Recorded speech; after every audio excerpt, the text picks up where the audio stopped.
NT ha anunciado al nuevo personaje que vamos a tener jugable en la 1.4.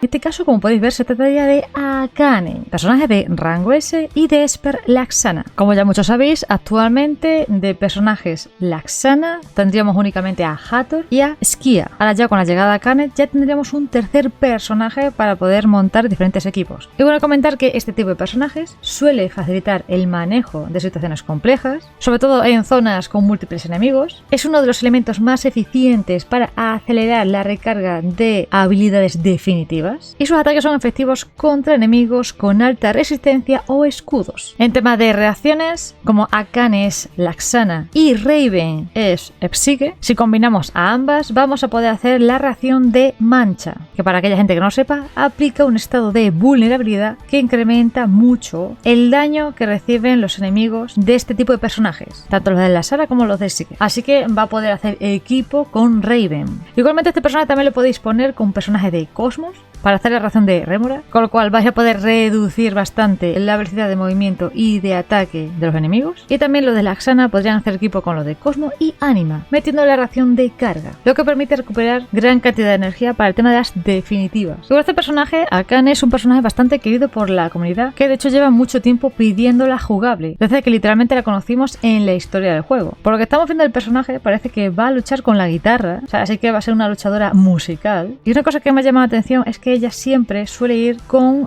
colores rojizos y, por ejemplo, el lazo que tiene en la cabeza es rojo. En este caso, por lo que estamos viendo en el Dri, tiene colores azules, con lo cual es algo que ha llamado la atención, ¿vale? Choca un poquito porque claro, la tenemos muy asociada a colores rojizos, pero lo más seguro es que le saquen 500 outfits y ahí sí vamos a tener los lacitos rojos, ¿eh? De hecho, como estáis viendo en las imágenes, hemos ya visto a esta señorita con diferentes outfits aplicados en el juego y no me extrañaría nada que estos outfits los tengamos de futuro en el juego, ¿vale? Que se lo podamos poner y que se consigan sea ya por tema de gacha o que se puedan comprar en la tienda, ¿vale? Pero dicho, el outfit curioso, quizás me esperaba eso, tonalidades rojas o un toque quizá más macarra, más metalero. Más bien parece que tiene ropa de colegiala, pero de hecho seguramente saquen todas esas skins que hemos visto y conocidas en el juego de Akane y que nos han llamado la atención. Así que nada, era un vídeo corto para comentaros que van a sacar este nuevo personaje, que es de rango S, Laxana, todo lo que podría llegar a aportar, las reacciones que se pueden llegar a hacer y los posibles outfits que se podrían llegar a venir de futuro. Así que dejadme por comentarios si vais a tirar por este personaje, si le tenéis ganas, o preferís tirar por Raven, o vais a intentar tirar por las dos. Dejadme por los comentarios que les leeré. Muchas gracias a todos por estar, soy Zapanza y nos vemos próximamente con más cositas. Chao, chao.